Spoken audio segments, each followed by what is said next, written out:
Was it a conscious career decision? Definitely not. Anyone with their sane mind will not opt such a huge mission because the work is plenty. The effort versus the rewards ratio kind of looks very minuscule. Working with 108 countries, 12,000 girls.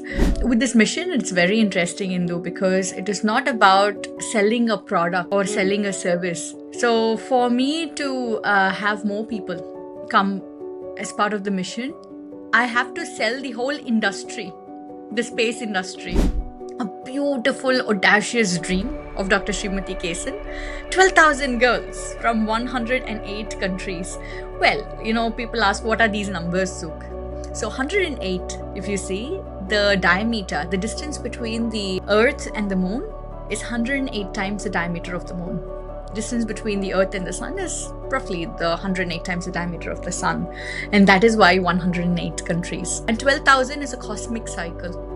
There was a conscious decision by Dr. Srimati Kesan that this mission should go to underprivileged girls from underrepresented communities. Only government school and public schools are involved in this. No private school children. I would say Mission ShakthiSat and Dr. Srimati Kesan, they both have given me such dignity, where I say, hey, I don't even get 1 cent out of this, but still I work super hard.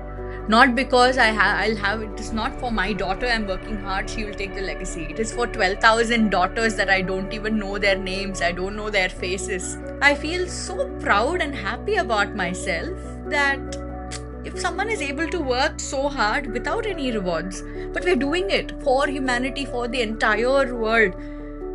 And when you have people from United Nations, they say, wow, you actually reaching more countries than we do. It's like good pat on the back and it's like, good job.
Hello, I'm Indu Kannaiyan, founder of Manasvi Healing and the Second Bloom Movement.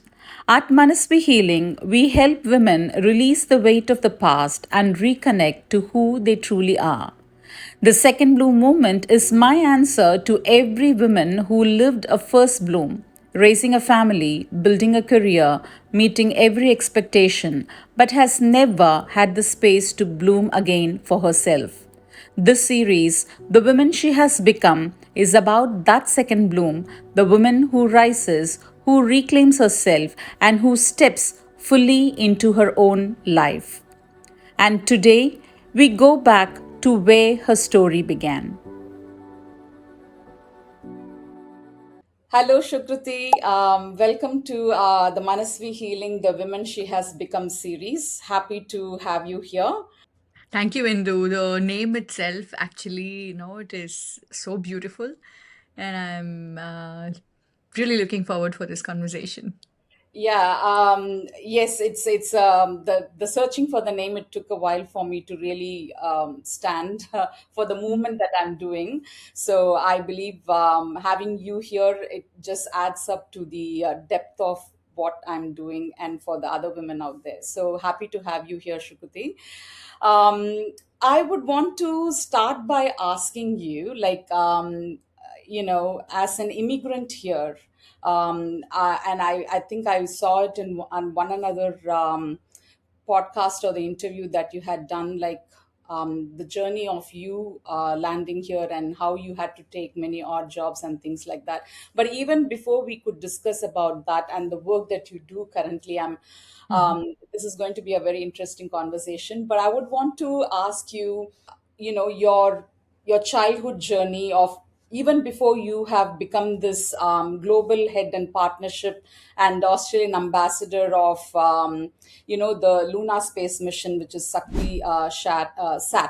where you're empowering like nearly about 12,000 girls around nearly about 100 plus countries.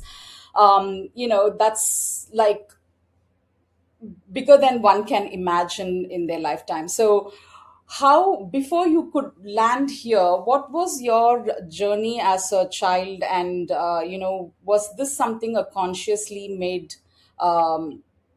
career path? Tell me, take us there, like from where you started. You've kind of put me on spot there with this question. Was it a conscious career decision? Definitely not. Anyone with their sane mind will not opt such a huge mission because the work is plenty, and the rewards that you see, the effort versus the rewards ratio kind of looks very minuscule because working with 108 countries, 12,000 girls for with this mission, it's very interesting, Indu, because it is not about selling a product or selling a service. So for me to have more people come as part of the mission, I have to sell the whole industry, the space industry.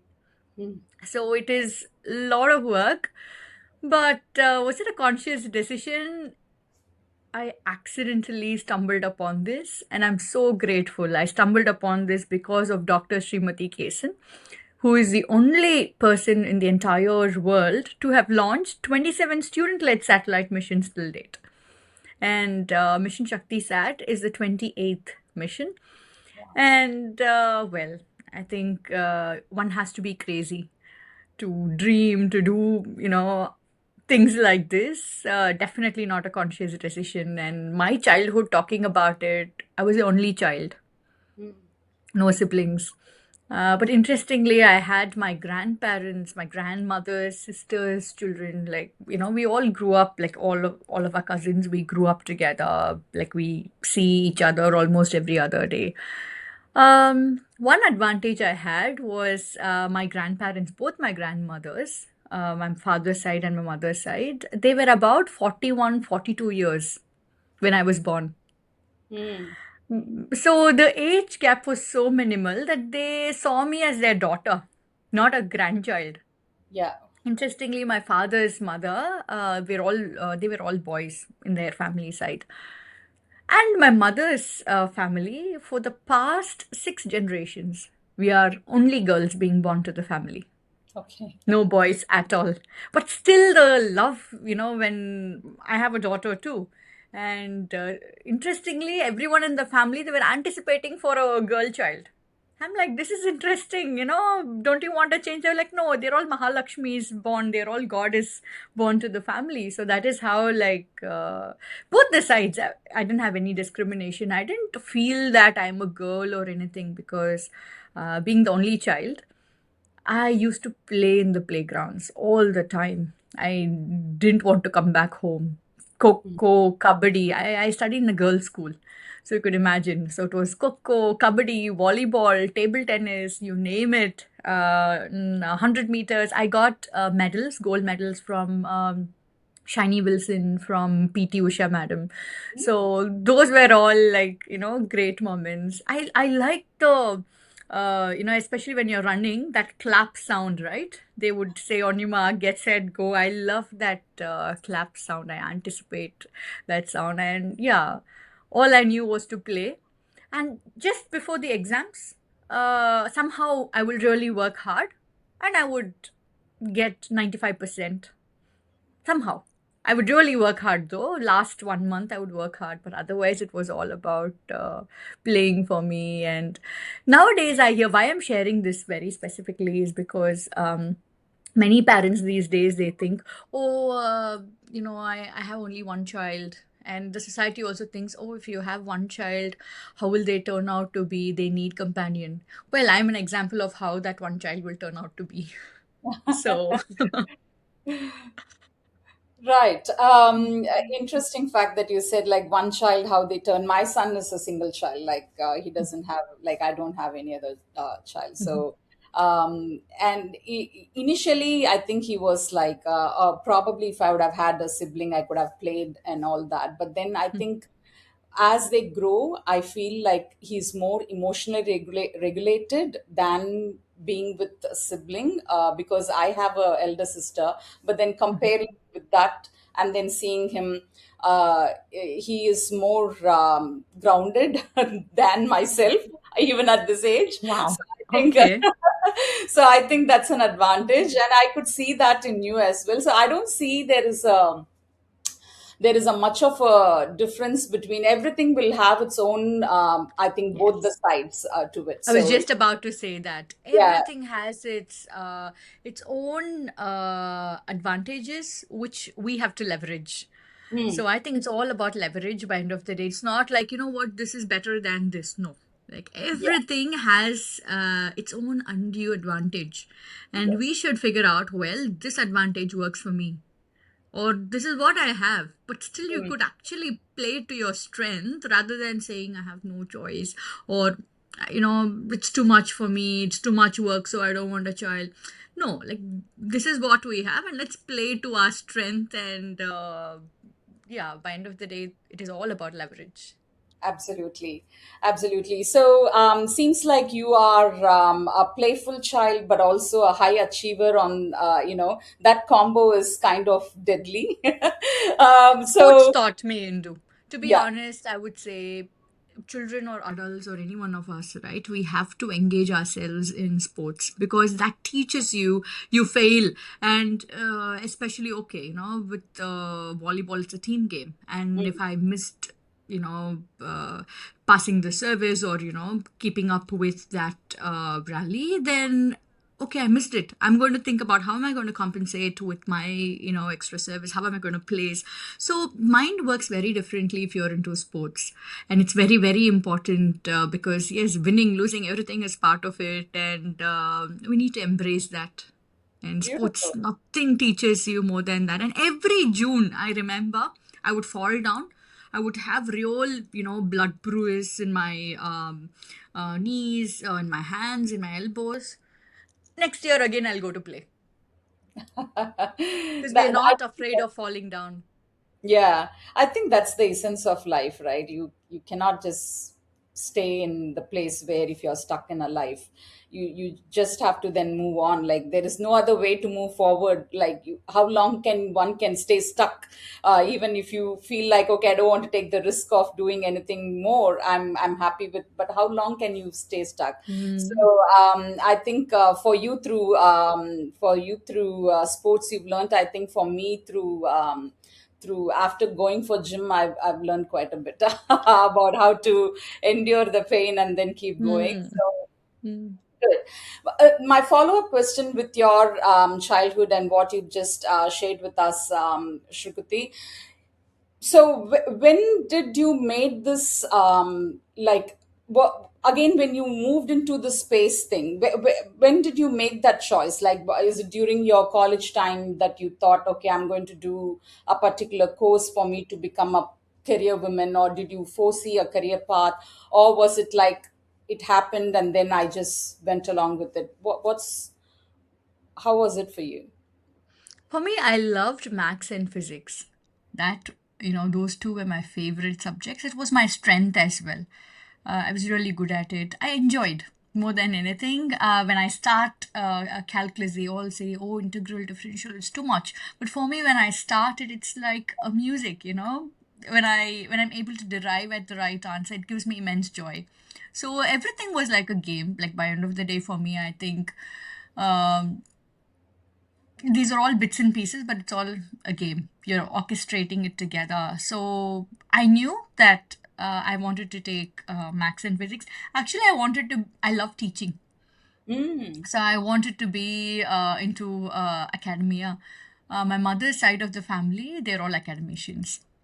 My grandfather, he's no more, Dr. Isola Rajagopal. He dedicated 65 years of his career for teaching.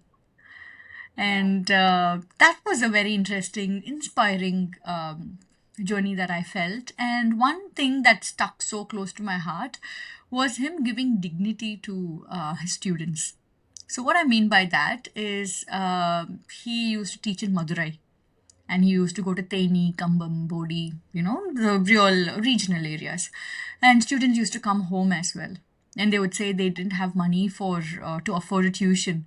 But this man, he would say, it's okay. If you don't have money, no problem. He would say, whatever you have in your home, bring it.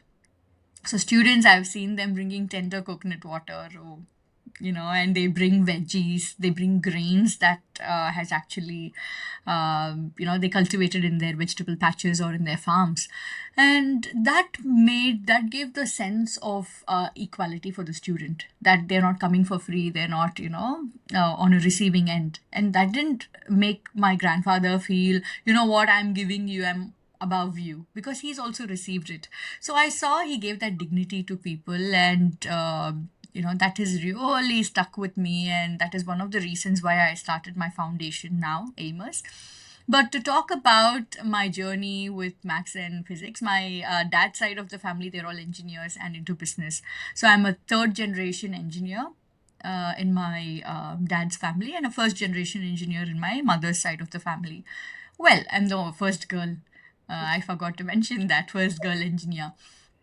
But I saw my mother's side, they were like, no, no, no, you should not become like your mother's side. I want you to be an engineer. I want you going this path. So I felt electrical and electronics is closest to physics and mathematics that you could have. So yeah, I chose that as engineering, and taking engineering, yes, it was a conscious decision. And well, I wanted to do a BSc mathematics or a BSc physics, but because they wouldn't allow in my home, I got it through merit. So they were like, yeah, you have to get your seat through merit. And well, that was like a game, that was like a challenge. And yes, I got a merit quota, and I loved that journey. We had a lot of physics, had a lot of mathematics in college, and that kept continuing, and it was a good journey. Very cool, very cool. That's something that you said about your grandfather. Like he gave the dignity to his students, and I also see the warmthness in if, for the children to exchange like whatever they had, and for your grandfather to receive it with grace. It's like that's the very like there's so many things that goes within, like the humbleness, the authenticity, the gratefulness, the groundedness, and it's beautiful. And I think that's where we can learn through the elders, like what they have done, so then we can take it, the essence of it, and probably we can shape it in a different world. And as you mentioned, Amos started, maybe that is one of the spark that you had from your childhood, like seeing them doing such noble things. So, Shruti, so far the journey has been really good and you have enjoyed and all that. So, where did you actually see the challenge? What is it, the life after you moved to this country? Well, I would say the challenge started even back in India because, well, as things move out easily, like it looks like a very wow, straightforward story. But I had a tough childhood as well. My mom and dad, they got separated when I was about 16, like exactly, in the first year of college. And that, had its impact. But interestingly, sports really helped because whatever I've been doing back in school, it was a co-ed, but still I had my place in terms of sports. So that was a good vent out for me when it came to college. And I remember in my final year, we have our I think the award ceremony happening, and I bagged 13 awards. And literally, the chief guest was like, "What is that? What are you? What only have you been doing?" So it was like that. I really enjoyed sports so much that I kind of took, as a vent out for me. It was much needed for me at that point of time. And I used to code robots when I was in college. Though we had 50-50 girls and boys in engineering college, it was very interesting to see that not many went into the core tech side of things. So I felt, so I started coding robots, and the challenges started from there because I was the only girl, room full of boys, and well, I can pick things quite quickly. So I became a tutor. I started teaching people how to code quadbots and hexbots, four-legged and six-legged robots. And, I tell in most of the interviews that when we say four-legged and six-legged, people would be like, why don't you buy it from the nearby toy store? Why are you wasting time? And I'd be like, yeah. I normally tell people, I don't like touching nose like this. I like to touch like this and jump 10 times, and it's fun. But I felt, well, people know what they know. And that from there, the challenge started because I'm talking about 2008, 2009. Talking about coding robots was very new. And a girl going to do that, they're like, what is that you're doing? Because, I should not mention this, but the engineering projects, most of them, they are being sold. Many of them, maybe instead of most, I should say many of the engineering projects are sold in Ritchie Street or, in your electronic places. People just pay money, they just buy it. And yeah, how does it work? Okay, I'm just going to present it. That's how it works in many places. And yeah, so when the climate is like that, for a girl to go out to teach all this, I did that for a year, and that's when I realized, why are there no other girls? There are only boys doing it. And well, after teaching coding for like 10 hours a day for one full year, I felt, okay, it's almost like we're getting saturated and there are no girls. And that is how I ended up accidentally co-founding a not-for-profit back in India. It is called Robotics and Artificial Intelligence Foundation. And interestingly, I felt electronics for boys and embroidery for girls needs to break. Because anybody can take up whatever you like, but why are you boxing girls to do only these things? So challenges started from there because being a only girl, room full of men, it just kept on repeating. The scenario kept on repeating because when you say core tech, you do not have a lot of girls. Though in college, we have almost 50-50. But what happens, we have mass recruitment happening in by IT conglomerates coming to college, and we have placements. So all of them go there, irrespective of what we've studied. We all go to IT companies, and somewhere I refused to do that. I felt no. And again, people will say, you didn't get a job, that's why you didn't want to go.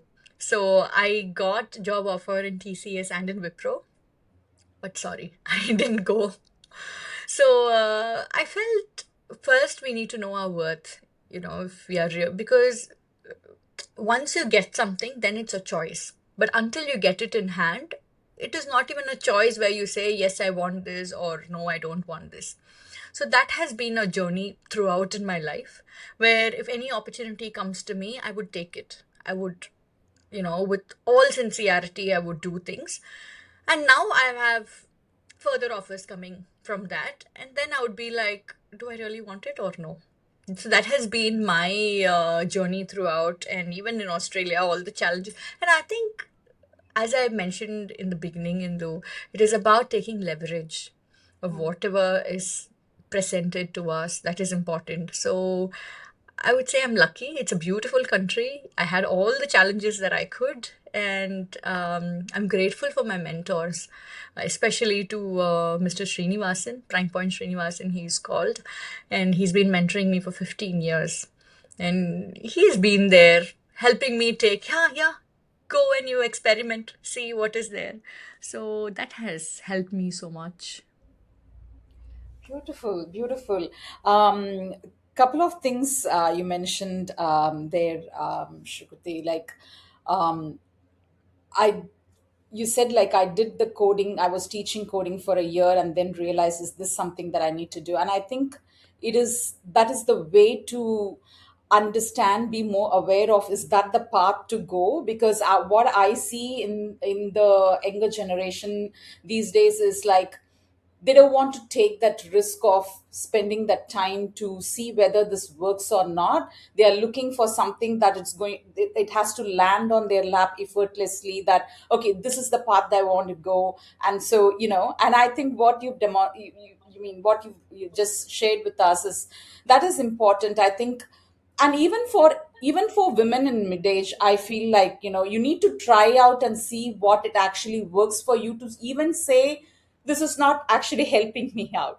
And I think it has to be an individual choice rather than someone say go do this, or everybody are doing it, why not?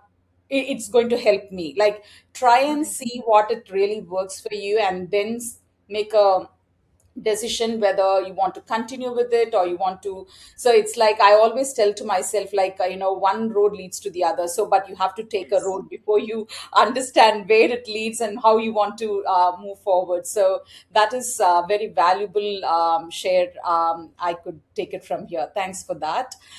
Now, you said many things as you were sharing, like, I was a one lead person in the room while I was doing the engineering with the coding and all that.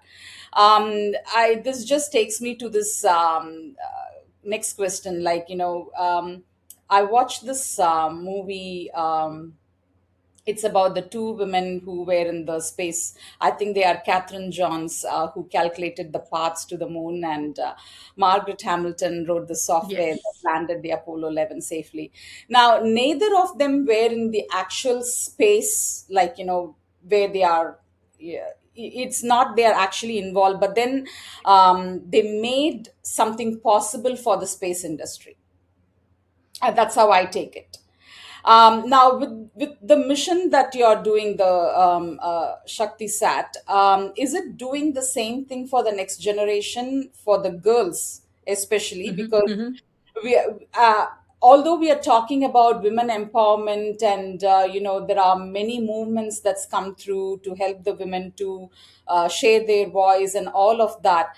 But with what you have shared, I think like it's still not clearly defined, or women are still not out there in the spaces that they need to see themselves, and there are still, they are holding back, especially the younger generations. And I think it's also because of the previous generation, as their parents, whether they are really backing them up, or they are just withholding with the steps that the younger generations are taking. So my question is, like, what is the one role in space technology that you wish more girls knew existed, that has nothing to be with or being an astronaut or something like that, like, but then they can get involved in the space industry? What are the things? I see two parts to this question, Indu. So, one, you very beautifully spoke about Katherine Johnson and about Margaret Hamilton. So, very interestingly, in my third book, I've authored this book where we talk about women back in the 1700s and 1800s who have engineered the foundation of technology, the innovation, and the modern world. So, Catherine and Margaret, they are one of those 22 women who have spoken about. And as you rightly said, space doesn't mean only being an astronaut because it takes about 10,000 people to send one person up there. So now we have Artemis 2, the mission to the moon. So we have our four amazing astronauts, and one of them is a woman. She's gone up there, and we're seeing very beautiful pictures out there.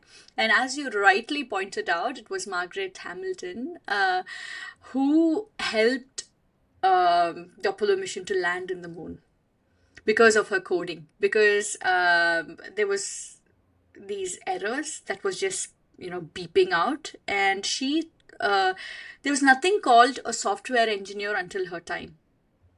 So it was like handwriting codes. It was all handwritten, and if you stack it up, it goes to her height. It was that she's written that much. And because of her, we had the first mission landing on the moon. And now, we still think about her. And there are so many other women. So interestingly, Amos is AI, which is artificial intelligence, media, emerging fields, robotics, STEAM, which is STEM plus arts, and space technology. So in each of these categories, I highlighted 2 women. It was really painful because, I felt in a way it was so empowering as well, because women back in the 1700s, 1800s, they were not supposed to be studying. They were not meant to be doing any of the things that, men did. It was about a woman who would come of age, will marry, will bear children. She will just take care of the children. That's all. But these women, they broke all the odds. They knew fully well. See, you kind of have a false equality and then you're fighting for it. It's a different story. But it is very clear that you have no space here. This is not your game. But still, they know fully well, even if they're going to play that game, they will not be respected. They will not be paid. Even if they have a breakthrough, their work will only go to a male counterpart because they are officially not meant to be doing all this. Knowing fully well, these women have broken all the odds and said, okay, I know your rules of the game, but still I want to contribute. And that is what has made the world what it is today. And if you ask me, what is it, missing with this generation? That determination, that grit is missing. Yes, I want to do it either ways. That is missing. And ironically, we have a lot of awards, we have recognitions, we have people talking and praising and supporting each other. And I feel this is the time when more people, I wouldn't just say women, we need more people coming out and having that substance, having that grit and determination. The more we have awards and recognition and everything, I think we are taking like 10 steps backward, where we are not doing things with full confidence. We do not have the grit. Yes, you face 100 failures. So what? I am still going to do that. That is missing. Because the moment someone says, I don't think it's a great idea. You don't feel like, oh, okay, that's an interesting perspective. Why not? We're not ready to hear why it is not a great idea. Well, it is your perspective. I'm coming from a very different understanding, and I think it is possible. We're not able to have that conversation with confidence, with respect. When someone says no, we feel so shrunken, and we think they don't like us anymore. They don't want to support us. It is, after all, a no to your idea. It is not no, even if it's no to you as a person, there are billions of people out there. Just one person saying no to you, your heart breaks. You go and say, depression. I'm like, what? Why would you get depressed? And I'll proudly say that the concept of depression never existed many generations ago. Why? Because I've lived in a house where I lived with my mom. Not a big deal. Mom's mom. Okay, a grandmom. I lived with my mom's mom also. Wow. We were 4 generations. Even like my great-grandmom passed away 6 years ago. But I've also lived with my great-grandmother's mother. That is my grandmother's grandmother. We were 5 generations. I've seen them. Well, they all got married quite early, and my great-grandmom was 62 when I was born. So, I was really fortunate. And my grandmother's grandmother was about 89, 90 when I was born. So, I feel, I see their determination. I've never seen them saying they are stressed, they are tired, or, I'm depressed, I don't know what to do. They never panicked. Because, okay, this happened. They'll just sit quietly, they will think, and they would be like, okay, it happened. Let's see what next. That what next with determination was there, and that is really missing. And so many things, like especially having lived with them. It's not that I visited them every year for summer vacation. No, I lived with them day in, day out. And many of the thoughts I would not agree with them. For example, when people come home, my great grandmom will say, what is all about this hugging and handshake and all that, keep that water in a table, make them sit and say namaste. I'd be like, seriously? But when COVID hit, it was a shocker for me. Oh, wow, she was super civilized. And I'm like, okay. Even before we come inside the house, like after we come from college, my great grandmom would say, come from the backyard, wash your hands and legs, remove your clothes. There used to be a bathroom there. Remove it, wear your new set of clothes, then come inside. I'd be like, come on, what is it? But they were very protective of their energy. They knew fully well what they were doing, whether it is fasting or they knew how to keep. I've never seen her shout or lose temper. Very cool. And she'd be like, uh-huh. It'll always be very sarcastic way of telling things out. They never raised their voice. They kept doing. So this generation, I see, it is about, we are shouting and talking equality, equality, equality. But equality, it doesn't start at home, where who is washing vessels, who is washing clothes. That is not equality. That will never be equal. There are days when I do entire chore. My husband just sits at home, watches TV. And there is other way around happening also. We have to admit that. So what happens is, if we are focusing only that 50-50 at home, your domestic boat will topple. You will lose that, the trust that you have in marriage, because all you're doing is barking all the time. Why is the dustbin like this? Why is this? Because you tell 10 times, the other person will start telling again. So the actual equality is, well, I'm raising capital for my startup as well. Am I being given that same equity that the male counterpart is getting? That is the thing that people should start thinking. Well, you have a place in making policy. Am I having a seat at the table to talk about the policies, to give my inputs on the policy making as a nation, as for the industry? That is the level of discussion that we want the next generation to have. Because now it is all about, well, you're paying for the restaurant this time, I'm paying the next. Okay, all that doesn't fall under equality. Let's get it straight. Because it's always give and take at home.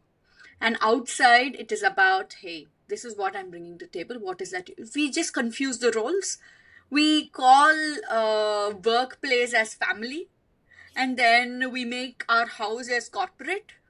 And it's going to be very confusing, and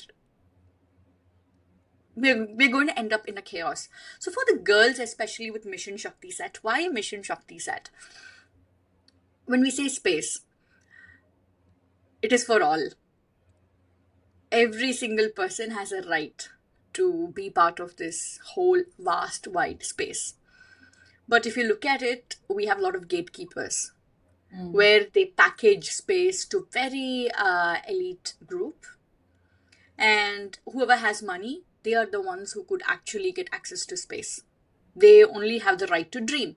The others, I just see the sky for free. It doesn't cost much, but you don't have a part in it.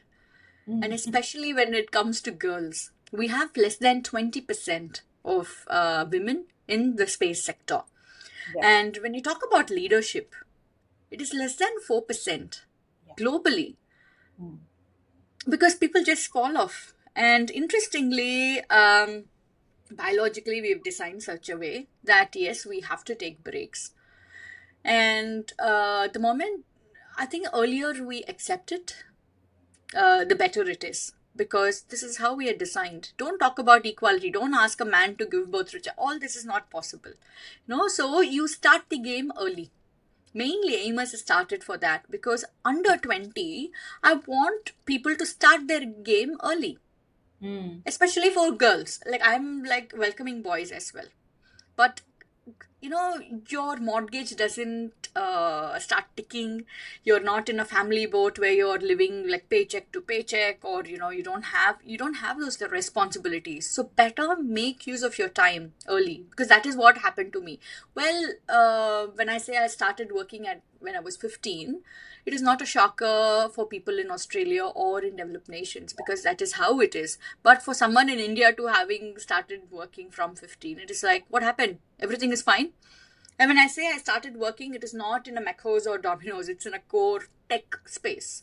And these are all the challenges and gaps that I see, and Amos is started for that. And with Mission ShakthiSat, a beautiful, audacious dream of Dr. Srimati Kesan, 12,000 girls from 108 countries. Well, people ask, what are these numbers, Suk? So 108, if you see, the diameter, the distance between the Earth and the Moon is 108 times the diameter of the Moon. Wow, okay. Yeah, and the same for the Earth and Sun as well. Distance between the Earth and the Sun is roughly the 108 times the diameter of the Sun. And that is why 108 countries. And for the first time, 12,000 is a cosmic cycle. Every 12,000 years, it is meant to be seen as, you will have one cosmic event that is happening. So it's one cosmic cycle. And there was a conscious decision by Dr. Srimati Kesan that this mission should go to underprivileged girls from underrepresented communities. Only government school and public schools are involved in this. No private school children. Because, well, we want to give hope. We want to give that confidence to the girls that there are some groups of people who think even about us. I think that is very important, because with private schools, well, they're able to leverage the opportunities because they have money. So with the public school, we felt, we want to make you leverage that desire, that dream that you have, that restlessness of why can't it be me? Why should I always take the back seat? We want to leverage that. And very interesting mission, because there's no money involved. There's no monetary transaction in this, whether it is with we as ambassadors and the mission, or with students and the mission. So for something this grand, we have close to 9,000 girls now being part of the mission, studying, and they're doing so well. And it gives us immense pride. We are actually enjoying ourselves. We are liking ourselves more, because there is no reward in it, but still we do it. We are not going to give up. Now we are raising funds now, because we want to take one child and one ambassador from each of the 108 countries to India to build a physical satellite. And all this is such a dream come true. We also have very, say, tough days where we think it's too much. We sleep at 2 a.m., 3 a.m., and I'm like, what is happening? But a message from a child, from Equatorial Guinea or from, Bahamas, when we see that, I'm just loving this curriculum, miss, thank you, I've finished so much. When they send all these things, it really warms our heart. And we think it is worth it. It's okay. So, yeah, that is why girls for Mission ShakthiSat, and 12,000 of them. Beautiful. So, well, I was just like, there are so many things that was coming through to my mind, but I think I will ask in a follow-up question. But so while they are learning to build the space, is that what you're teaching through Amos?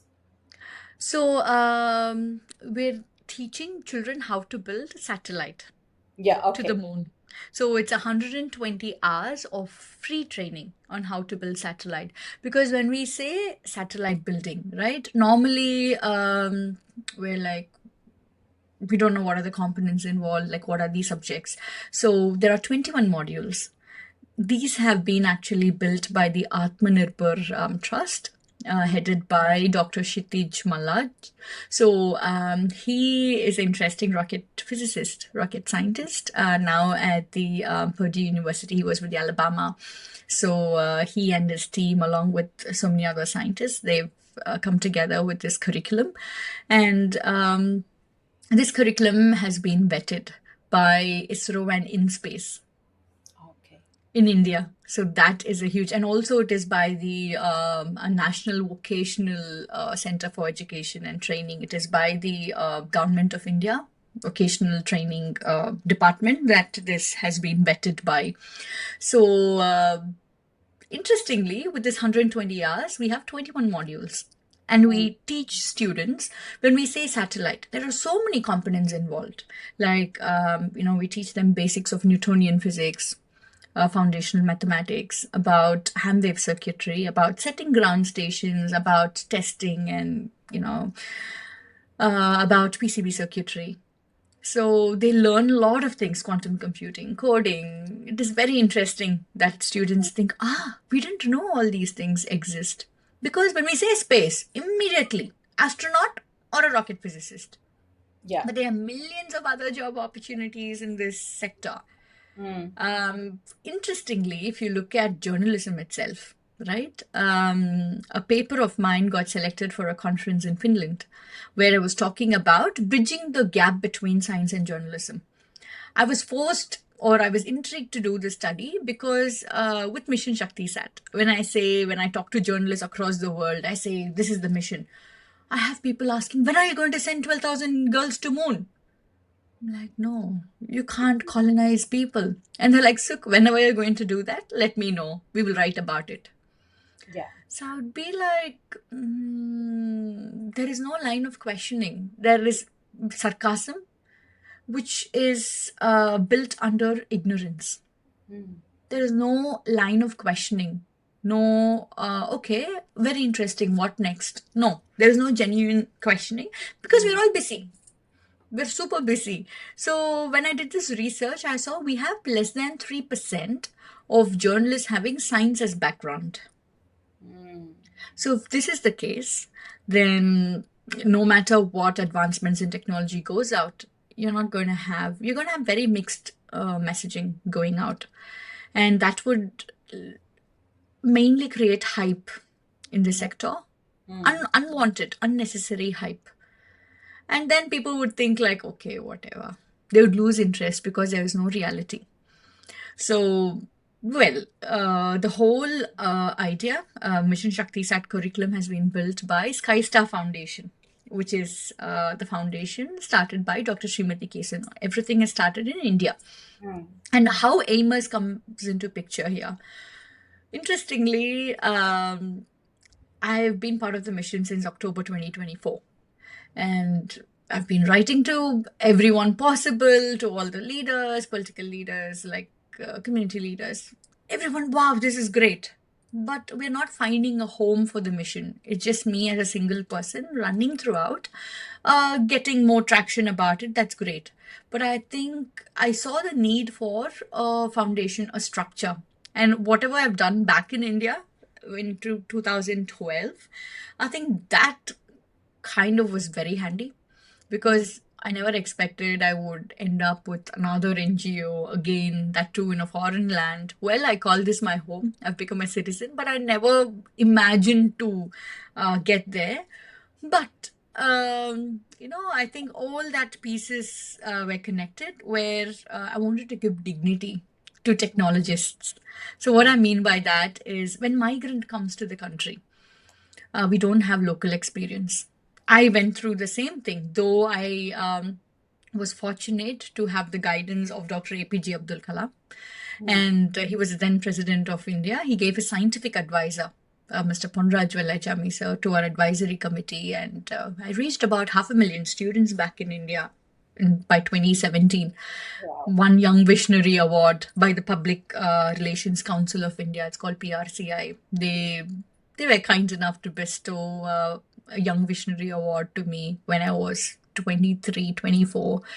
And it was all a great experience. When I came here, they were like, Suk, this is beautiful, but you don't have local experience. I'm like, okay, where do I start? I acted in a movie, completely shot in Australia. Then I did phone banking and door knocking for unions, New South Wales. Though I was not part of any union, I didn't get any job. I still did that. And I had a lot of backlash as well, like, from the unionists too. They're like, what are you doing? You're not even part of, any union. And why are you doing it? Well, it took 3 years for me to, respond back very respectfully, telling, well, your country hasn't given me a job, but still I chose to, fight for you all for equal pay rise. So it takes time.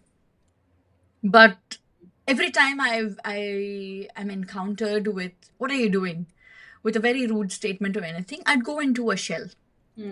Oh my God, yeah, what am I doing? It's a new country. I don't want this. Go into a shell. And it takes some time to come out. Then you'll have some other challenge. You'll go into a shell. So I was with Optus. I joined as a telesales consultant. It's a BPO job, nice fancy name. But back in India, they were like, what are you doing? I'm like, it's a good starting point. I need to start somewhere. Well, I'm so grateful because of this opportunity at Optus, I was number one in sales in Sydney, Adelaide, Melbourne. Wow. Not because I was so amazing or all that. It was just because I needed an opportunity. I was really hungry. Having done so many things back in India, my largest event was about 17,000 people coming together for a science and technology. If it was for any arts or like movie, like any celebrities involved, that's a different story. We'll even have like 100,000 people coming in. But bringing about 17,000 people for a robotics expo, Yeah. it took a lot. And having done all those kind of things, you come here, people think you're an event manager. I'm like, no, I'm not an event manager. But well, with Optus, the confidence that it gave me was I learned that I was good with selling. Because I think in my life, everything was about selling. Because I had to believe a concept and I had to sell. Like I was with World Communication. My mentor said I was very good in public relations. I didn't know what it was. So I did my post-graduation. So I'm an engineer, electrical electronics engineer with a post-graduation degree in public relations and journalism. And I was like, okay, it's interesting. And I work for World Communication Forum. So this was based in Geneva. Interesting opportunity. Work. That was my first global platform actually, where we had 58 countries come together, and I was a global manager for them. So it was a great experience. And then I came here. After all this, I came here, and well, it was a great journey again, starting from scratch. So I think sports taught me this into. Yes, you fall down, but it's okay. Yeah, nothing happened. You start from scratch. With Optus, yes, I was a star performer. I won the star performer award with them too. But also I got an opportunity to be a sales coach for a service team. Nice. So what it meant was service hate sales. So they were like, so what are you even doing here? So with all these things happening, I was able to test my resilience. And I was able to change the culture of entire flow by telling sales is not a bad thing. It's a skill to have, and it's up to you how you want to use it. Well, a floor which does 0 sales was able to bring 503 sales in just 3 days. Wow.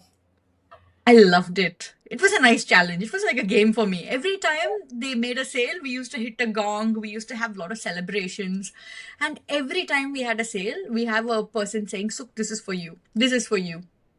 And that, we made it as a celebration. It was great. Then everyone loved it. They're like, Suk, you're a superstar. We want you to do it for Philippines and Mumbai office. That is when it hit me. Well, okay, I knew, now I learned I have this skill, but I don't think I'm meant to be doing this.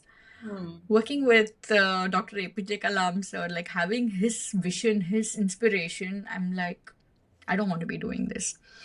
And then I took a role with a media company based in Melbourne. I joined as a director. It's called Me TV now. They've changed to KIV TV. KIV World it is called. It was an OTT platform. I joined as a director for public relations and business growth. Mainly I joined because I wanted to highlight the stories of migrants, the challenges that we all face. Well, it went well. COVID hit. And we were able to curate, that was my second global initiative where we had vote. So we organized a singing competition. Simple. but we had votes from all over the world. So we had about 102 countries participating in voting. And we were there in 3 world record books, just Beautiful. because of the complexity of the technical complexity of how we organized it simultaneously in Hyderabad and in Melbourne. So, well, it was a very lean team. We were only two of us with a lot of volunteers and, team from India flying down here. So that taught me a very different skill set on public relations, on governance, and the importance of having lean structure. I took break after that because it was 22 hours of work every single day. It was a lot, but it was good. It was worth it. Took a break. And now with Mission ShakthiSat is the third global initiative. And whatever I've gone through, Indu, uh, I think I told that in the very beginning that anything can happen to us, but how we leverage that, that's very, very, very important. So whatever happened to me, happened for me in this journey, I was able to pick that up as skill set. So 2 weeks back, with Space Base, with Global Space Enablers Network, a New Zealand-based organization, they were, we had the founder saying, Suk, you are a global space leader with, a lot of interesting, very different skill sets that you've brought. And that made me think, well, 4 years back, people saw me like a fool. Suk, you need focus. You should not jump from one place to another. But I knew I was gathering the skill set, which was very important. And people, it was confusing for them. I understand. I pity my friends because they'd be like, Suk, you're doing so well here. Then why are you jumping? And I'd be like, I think I've learned what I needed to learn. So now all the skill sets is super important for me, be it with Amos Foundation or with Mission ShakthiSat or even like with Space Kids India, because we are selling the entire space as an industry to people. Few of them get it, few of them don't get it. And it's about resilience that I learned with Optus. It's about the public relations. It's about the PR. How am I going to package it? How am I going to make it very interesting? And it should be genuine as well. PR is about trust, not just the flashy messages and, next day you abscond and you're not there. It is about the genuine, it's about credibility. It's about trust.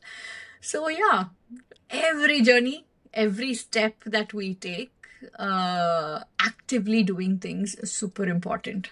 So I feel instead of people worrying, well, what is in it for me? Why should I do this? I would say you have a lot of time because unknowingly you're binge watching things in TV, you're actually scrolling your mobile, and that is causing irritation because you're consuming a lot of things. You're frustrated with your own self. So that led me to write my first book, Excuses to Empowerment. That is only because of my mentor I did it.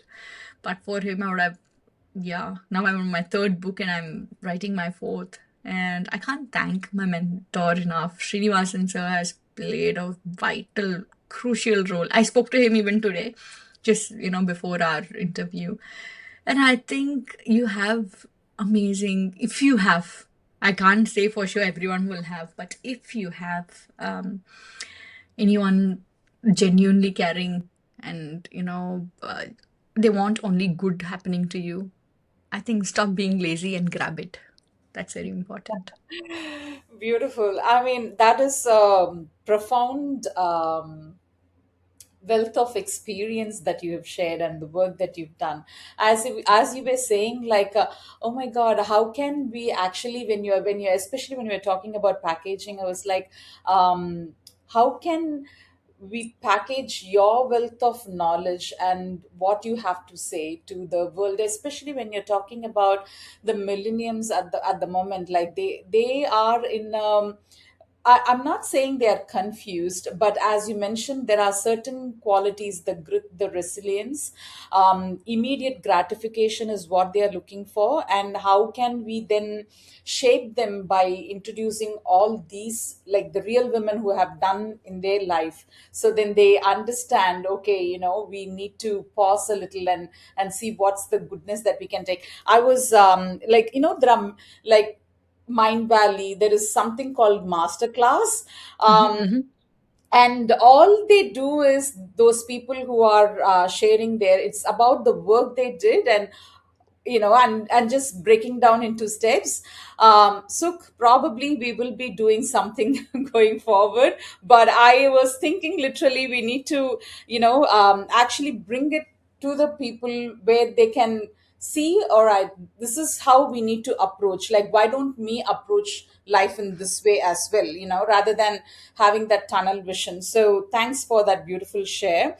Now, when we were talking about the millennial people, I like, through the stats, I was just getting the stats from the net, and what I got here is millennial women now make up to 35% of the global workforce and are outspacing men in education. We all agree. So, but then 71% still feel opportunities aren't equal. So, what, in your opinion, it's happening? As I was mentioning, Indu, this is so right because we almost have 50-50, or even I would say there are more women out there when we start. But we do have various factors like, you know, marriage, children, family situations that makes a woman take a back step. But instead of back step, I would say you could approach it very differently. Start early, start young, because when you come to leadership, you know, not many are raising their hands. Yes, we are getting crushed in the weight of things.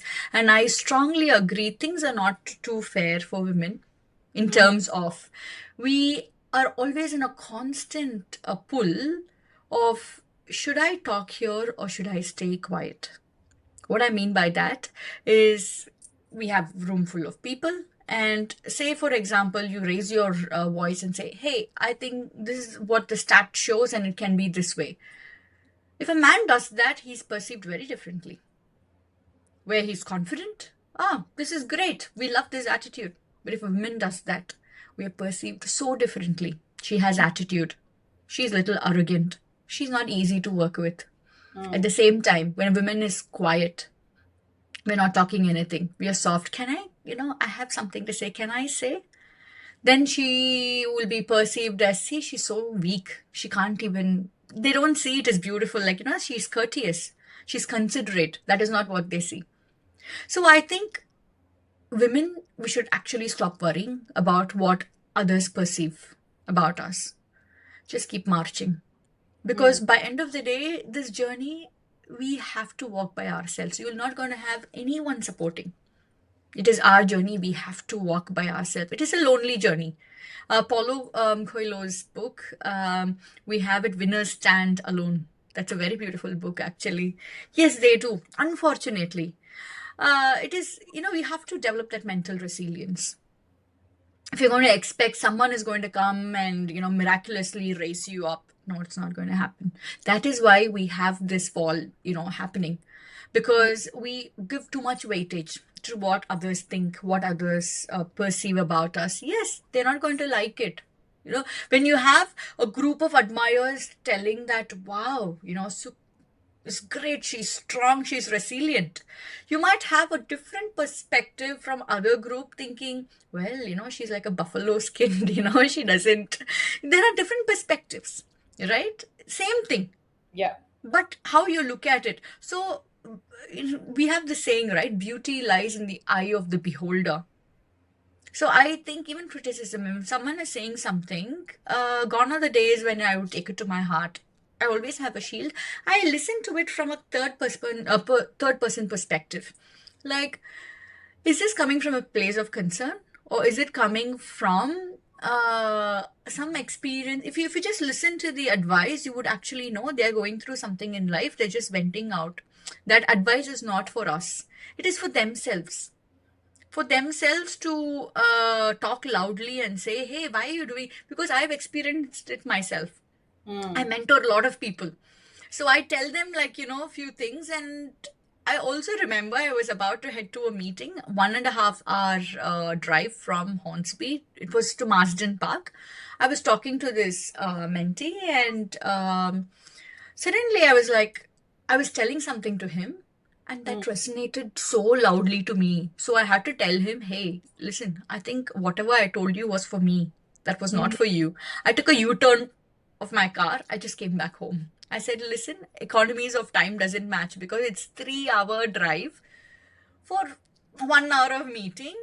And can I get away without being there? Yes, of course I can. So whatever advice I told to my mentee, that was me telling to myself. That is when I realized, well, most of the advices come from people, not for you. They are telling it to themselves. Yeah. So you can now, from the advice, 200%, something is happening in their life. What is happening in their life, you would know. Because I speak to people across the world from different leadership cadres, different relationships as well. I speak as a mentor, I speak as a mentee to a few of them. With that huge mammoth of things, you could actually tell if something is bothering, if it's not working for people who want to make it happen. They will find time, they would be like, there's a little detour, change in plan, let's go this way. So that mindset. So I know it might sound very hard or, Suk. When we live that experience, it actually really counts a lot because Dr. Kalam has said, dreams are not the ones that come when you sleep. They are the ones that don't let you sleep. And when I'm experiencing Mission ShakthiSat, I understand the meaning of it. Until then, it is just a word, right? So nice. And for me to remember that sentence also, something about dream and sleep, yeah, Kalam, he's always an idol. But when you're going through things, it is like you resonate. We all know most of the wisdom is, through our family or through our reading. It is all in our head, but it clicks when we go through that. So I would be being open to experience. Don't be afraid of falling down, because only when you fall, you will raise high. Falling pain, there is no better friend than pain, because more you have the pain, what you can go through. You'll have. I honestly feel Dr. Srimati Kesan would always say this. Only the ones who've gone through pain, right? They will know how it feels, and they want to make lives of others easy. If you have not gone through that, you'll be like, oh, what a big deal. But because I've gone through that, like me coming from a middle class family, raising high, with my dad's business adventure, and falling so low that we had troubles having even one square meal a day. So we've seen all the highs, and I'm so fortunate it happened when I was really young. So you know how people around you react to money, and I'm like, okay, there's only so much weightage you keep for money, because money is a tool. Mission ShakthiSat has actually showed that well, it is not always about money. It is about that grit. And usually people would be, because my life has throughout been with not for profit. So people will ask, Suk, it's all so good, but what do you do for money? That is very important. Without that, there's no free meal, this and that. Interestingly, I've not even asked them for donation or anything. They would have not even paid me $1, nothing. But having all these things, it makes you look small. And I was young. I was 21 when, I was in this journey. So all the time you have people asking this, and I feel very little. I feel small. I shrink myself. But I would say Mission ShakthiSat and Dr. Srimati Kesan, they both have given me such dignity, where I say, hey, I don't even get 1 cent out of this, but still I work super hard. Not because I'll have it is not for my daughter I'm working hard, she will take the legacy. It is for 12,000 daughters that I don't even know their names, I don't know their faces. So I feel so good. I feel so proud and happy about myself that if someone is able to work so hard without any rewards, but we're doing it for humanity, for the entire world. And when you have people from United Nations, they say, wow, you actually reaching more countries than we do. Mm. It's like good pat on the back. It's like good job. So these Absolutely. are the things I think, something that I've personally evolved, which would resonate with our episode here. Same situations, same NGO 2012, same NGO 2026 now. So one thing that has evolved is my respect for myself, my love that I have on what I do. Yes. Interestingly, now I feel so good. No one is asking, what do you do for money? How? I'm like, wow. So people ask questions because it is not for anything. It is when something comes as an input. I say it is a good introspection for ourselves. Forget the people, forget anything. So it is about what am I thinking about myself with this statement. That's all. Yeah. And if you're going to like it, interestingly, Indu, now as I speak, it's been over like, yeah, close to 1.5 years. No one has asked me, what do you do for money? Well, that is a very important part in life. Not a single soul has asked. I think, yeah, as I speak to you, I'm just resonating to it. Well, that was a transformation that I needed from within. And yeah, The two things which you have clearly mentioned through your journey, and I think you understood through the experience and lot of reflection and awareness that went along with that. You mentioned something that people, they say things and we shouldn't stop because they are saying that, oh, how is this going to be possible, or something of that. It's in NLP we say it's perception versus projection. So they have their own way of, they are projecting them, and then they are, yes. they are saying like, okay, how are you going to do? But so it is important, as you clearly mentioned, having the right mentor in our life is very important, and getting the right guidance from the person who has done the work, or they are leading themselves, getting that from them, it's a valid one where you can sit and think with that. Okay, should I be going with that as guided? Again, I think the individual decision plays a major role, but that is a valid guidance from the actual mentor. They are where they know what they're talking about. And also the second thing what you've mentioned is, now they are not asking because it is also how I see myself. And you mentioned it very beautifully, like, my respect to myself is grown now with this work that you do, and that is very important as well, because constantly, and you also spoke about the energy in your when you were growing up with your grandparents. It is how we see ourselves, is the energy that we are passing on to others. And so when they pick it up, they're asking, because nobody comes from elsewhere, knock at the door and ask, like, are you okay? When we are Yes. down, then they see that, they see that. But when we are really happy and content, they see that as well. You wouldn't have said anything to them. So it is the understanding about ourselves where we are, and then it's just that then it reflects to them, and then they are asking.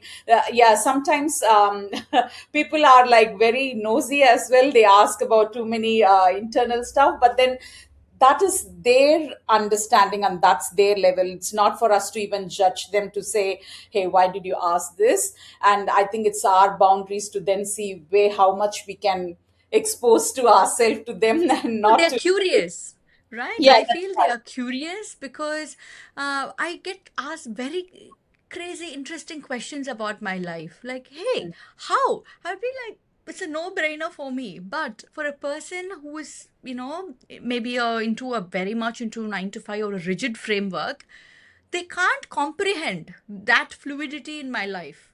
Yeah. They're genuinely asking, hey, Yeah. how is it even possible? Hmm.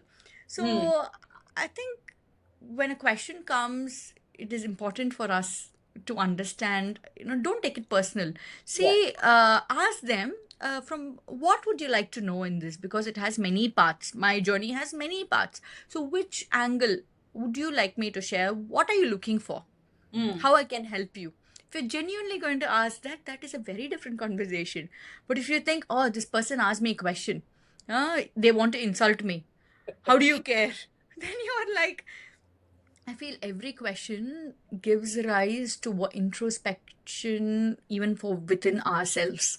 Everything is an opportunity. Mm. So, for example, there was this Rotary on 14th March. There was this Rotary event at the Brightly Sands. So we have the governor, district governor, Mr. Renga.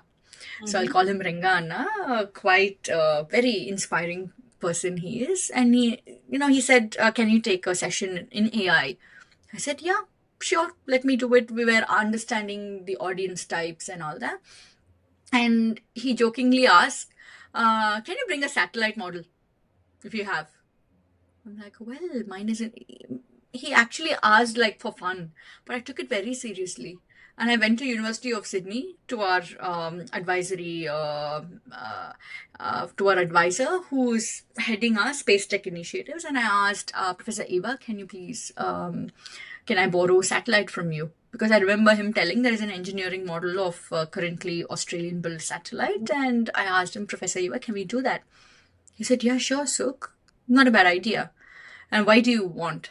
I said, Mm. "That is one event. And also, I have episodes with SBS that has been lined up." So I told him I'm going to take this to SBS as well. And I'm planning to do some community meet and greet if that's a good idea. He said, "Yeah, sure, take it." So I still have the satellite with me. I'm to return this week. So interestingly, why I'm sharing this is a question, curious question. It can be sarcastic, it can be anything. It is up to us how we want to give weight to that Absolutely. question, and how this was a huge opportunity. I was able to visit about 12 schools. I was Mm. able to do community meet and greet, and we had our local minister, Mr. James Wallace, starting the fundraiser for Mission ShakthiSat. During this, this event that we had, common businesses, we had local businesses coming forward, and I was able to put sense to them how they play an important role in science. And I Mm. see this all as huge opportunity. So just that question from him, do you think you can bring a satellite? I'm so grateful because that gave way. So we always have so many opportunities lying ahead of us, but we are not seeing that. We're thinking someone will come open the no, no, no. You have to go find interesting ways of doing things. So now I'm seen as a satellite lady, satellite girl everywhere, and people are super happy. They saw a satellite in person. And next month, Varatha seed will be in museum. And I would very proudly say whatever was in museum was in my home for about a month. So these are all great opportunities. So we Yep. have to create it, seize it. Every minute, things keep unfolding. We refuse to see that. And then we say, God is this, or the universe is not listening to me. No, universe is listening.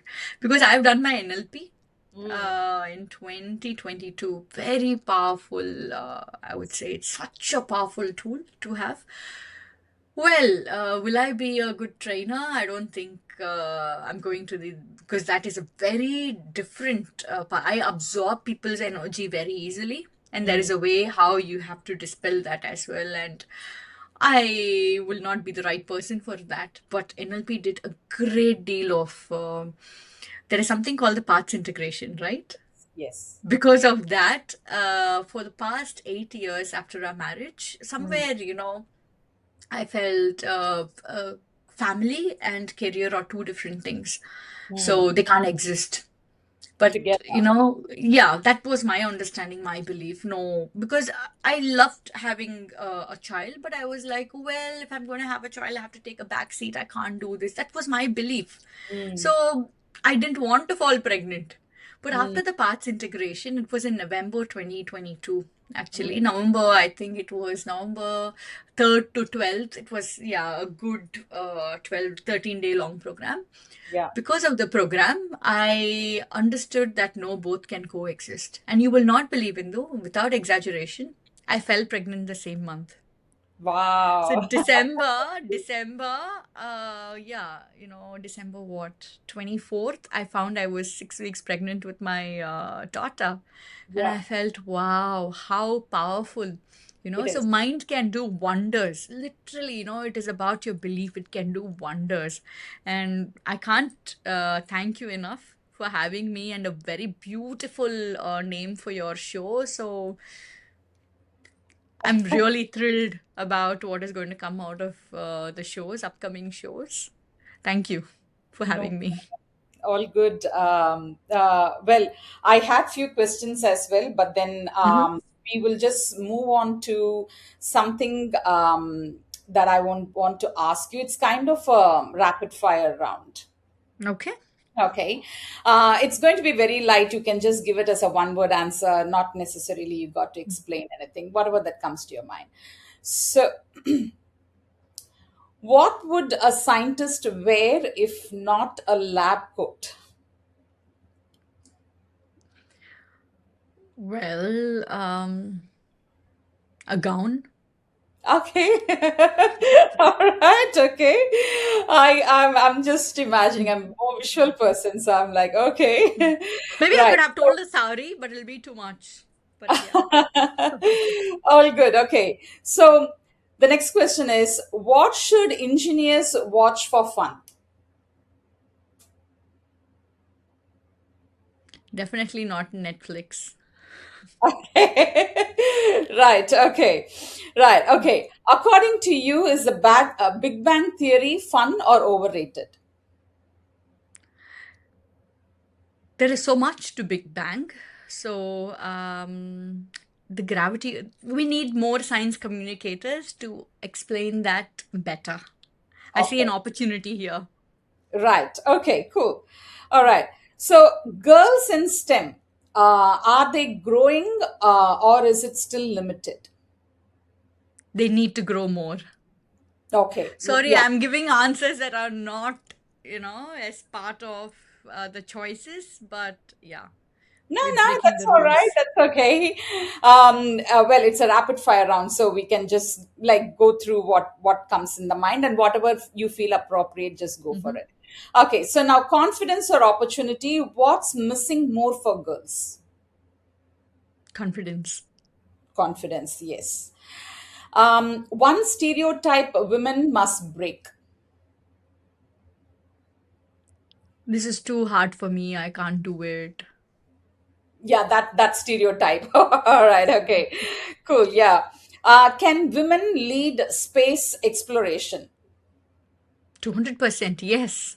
Okay, beautiful. One message to girls in science. Don't hold yourself back. Um, Nothing is easy, nothing comes easy. So, if you get a chance, please do read my book, my third book, about the women who laid uh, the women who engineered the foundation of innovation and modern world. It is free for circulation. It is there in our Australian National Library as well. So you could borrow from there. Maybe I'll share the link with you. I made it free because I want every single person, doesn't matter how young or old you are, whether you're a man or a woman, doesn't matter.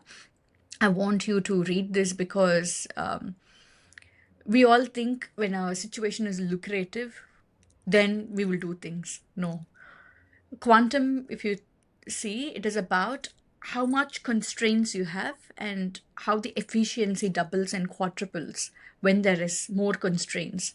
So that is the case of our life as well. The more hard and constrained environments you are in, you could find very interesting ways and efficient ways to break out of it.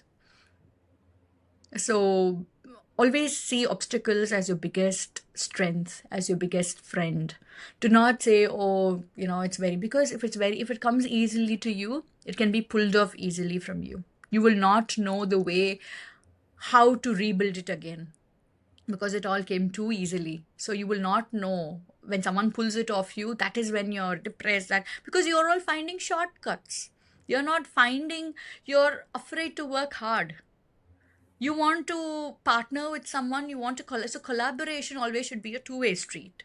It should not be something that you want to derive something from them. You want to take their contacts, you want to take their influence, you want to take their money, whatever, right? If you're going to see that taking, you would be left hollow inside, because you lack the substance. You're just taking, you're not giving back.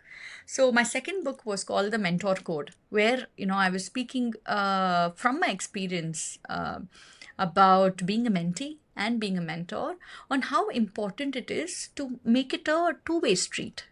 It's not always about taking. You feel bad about yourself at one stage because you're just taking things. So, yeah, if you can get a chance, please read the book, because especially with the women who laid the foundations, who engineered the foundations, it is all through constraints, very hardships. It was, you can't even imagine the kind of situations they were from, but they have created history, and I don't want their names being forgotten. That is why I cried so much while writing the book. And I feel we all miss that grit. Whether it's man or a woman doesn't matter. Especially with women, we could do a lot more. We can endure a lot of things, and you could churn that pain into something beautiful. But we are missing that bit. We are not processing it. We are just giving it away. Yeah, you take hatred. Yeah, things are not great. You just throw it back. It is not great. We have the power to churn it. So do it. Beautiful message. Beautiful message. Thanks for that. Okay, followed by that question is science misunderstood? In the sense.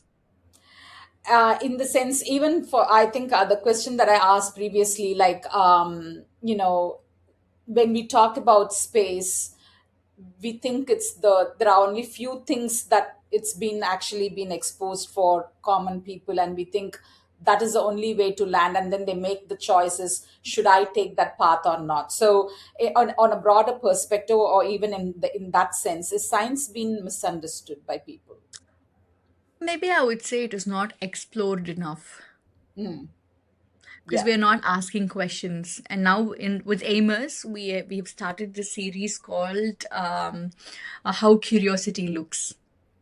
What I mean by that is, we all say curiosity is the mother of innovation. Be curious, ask questions. But we don't know where to start.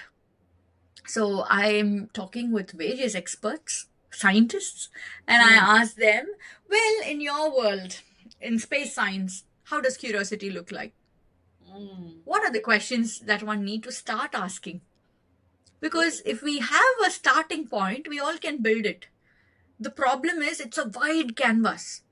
We don't know where to start. Should I start in the center? Should I start in the corner? I don't know what I'm drawing. Yeah. Forget where I should start. I don't even know what I'm going to do. I just have a paper. I have a wide canvas. What do I do? So for that, we need some pathway, some guidance, some reference point. So these are the things. So Amos is about filling all the gaps.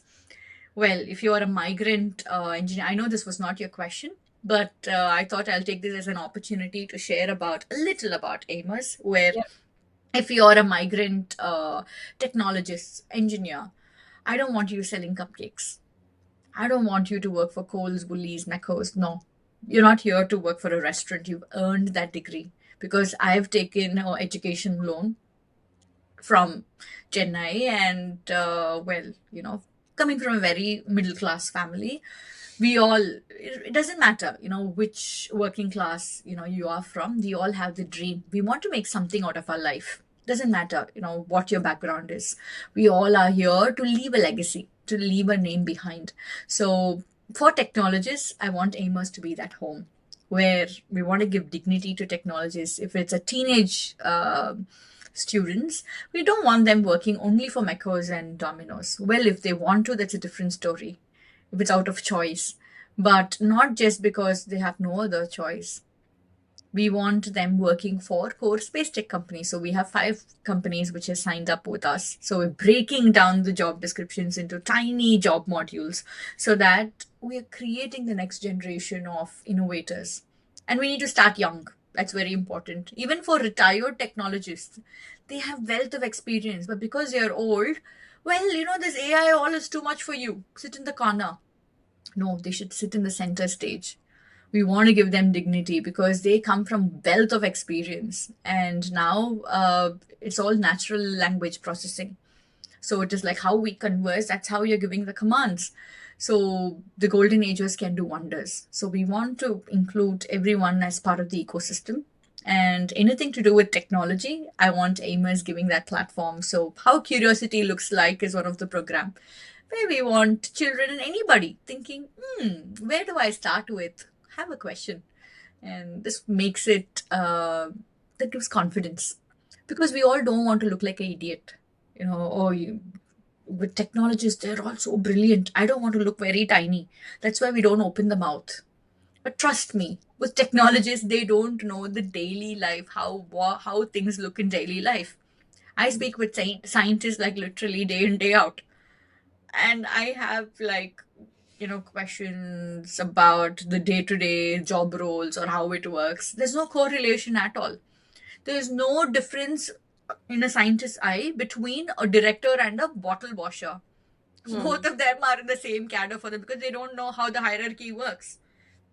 So if you're going to ask a wrong question to a wrong person, they're going to look like fools. So instead of shrinking yourself, looking small, because if I go to Bollywood dance parties, I don't belong there.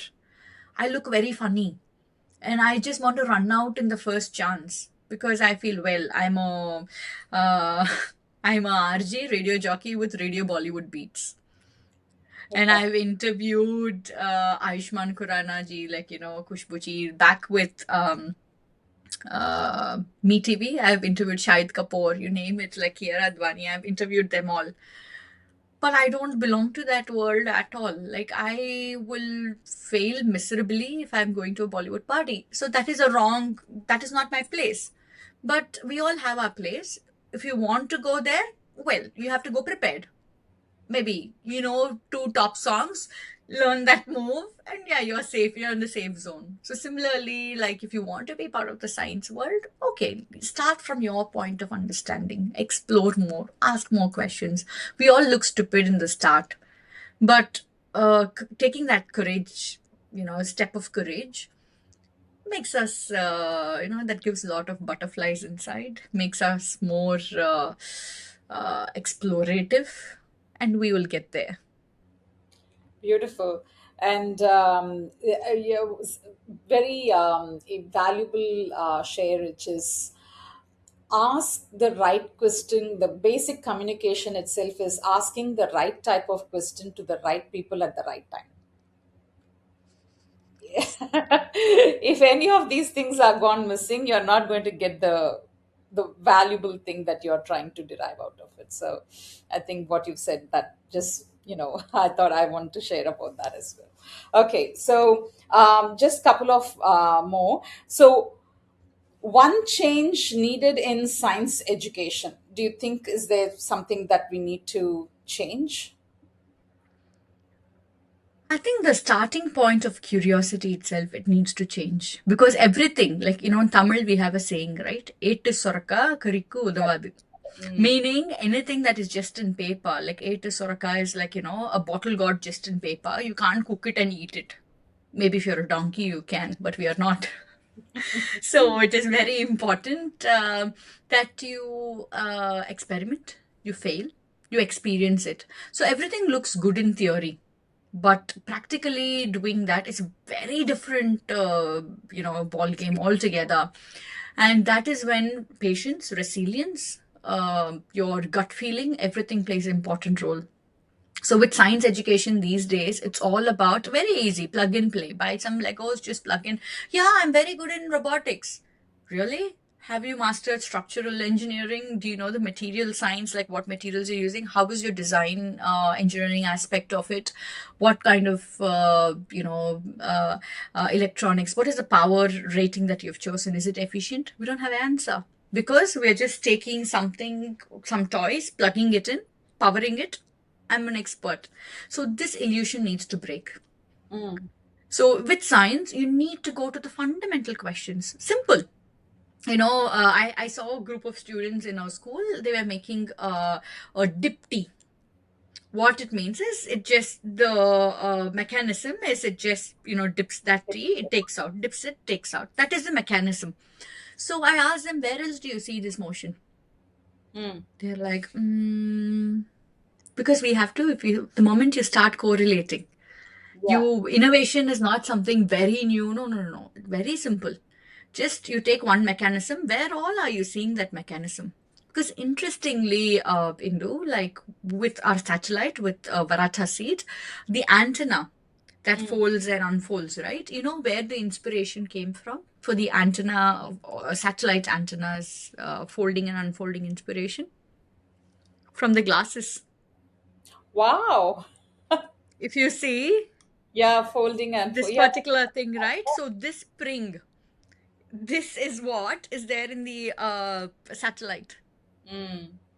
So science is everywhere. You have to pay attention and see, where else can I use this? That is innovation. You don't have to like invent a new material. No. Just it's all like simple. See, this is a nice mechanism. Where else am I going to implement? That's all. It's application. So we're all learning theoretically, but we have to put it in practice. We need to apply. The element of applying is missing. So that needs to come out. Yeah, I agree with that as well. Yes. Okay, so the final one. One word for space. For all. Beautiful. That's really beautiful. That's right. One word for space for all. That's beautiful. Okay. I just want to end with thing. So, is there any message you want to share with our viewers apart from what we haven't actually discussed? Is that something that you want to share with us? I've literally, it is a very long interview. It was one of the longest that I've ever had. And it is a beautiful one. I enjoyed it. So, maybe one request to all our viewers, listeners is, don't be afraid to experiment life. It's your life. What will those four people say, or what will, other people think? Let them think whatever they. To be honest, we all don't have time.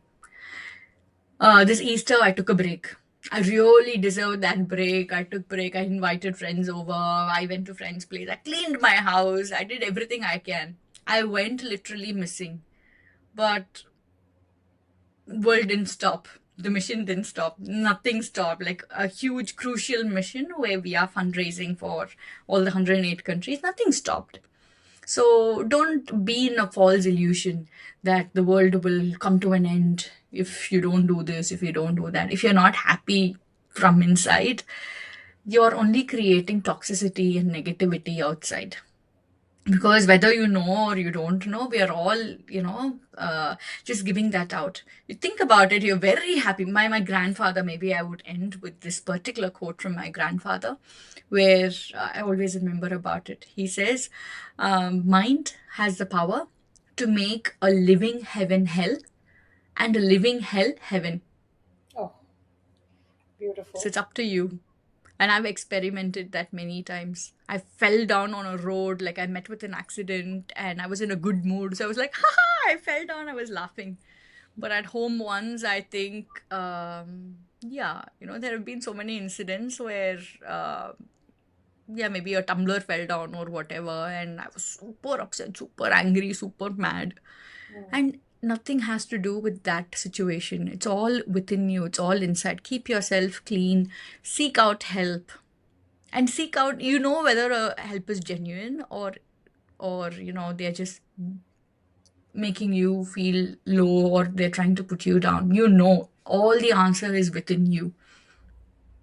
And we want more people who could make a living hell heaven, because already the situations are not very lucrative, with wars, with so many unpleasant things happening. So be the ray of hope for people who are in distress. If you do that, I think that's a life best lived, well lived, and you would love yourself. I think you need it by end of the day. You don't need validation from others. Love yourself. Beautiful message, Sukruti. And before we just wind it, so where and how the viewers can participate in your mission? Nice question. So with Mission ShakthiSat, you could visit our Mission ShakthiSat website, which is www.shaktisat.org. Or you could also, for if you want to donate, if you're in India, you could donate with the Mission ShakthiSat website with the link. Or if you are in any other part of the world, well, you could donate at amersfoundation.org. So you could go visit our website, www.amersfoundation.org. And again, it's not just about money. You could spread the word, you could talk about the mission. Yes, you could have me in your chat, and I can't thank you enough, Indu. You've come at a very crucial time. I would say every action like this has a nice ripple effect. And it doesn't matter whether it's small or big or anything, everything really counts. It really matters. So I'm so grateful to you, thankful to you. At the very right time, we have this beautiful episode coming out where we're talking about a lot of things along with Mission ShakthiSat about science. And this episode has actually made me think a lot as well. So thank you. And these are the two websites. You can follow us in LinkedIn, in Facebook, and yeah, stay in touch. Beautiful, Shruti. I mean, I really enjoyed the responses, the reply that you gave, and I took a lot of insights as well. So yes, let's, as you mentioned, this is not a movement of just one person or one ambassador, like and not saying that, oh, that's a good mission. Like, everybody have to participate in some level, and not just say, okay, others will handle it. So on that note, I'm really happy to have you here, and knowing you, the person you have become today. And it's just the beginning, I would say. It's not just the destination, it's just the beginning for you and for any viewers who are watching this as well. So thanks for being here. I really appreciate it. Thank you. Thank you.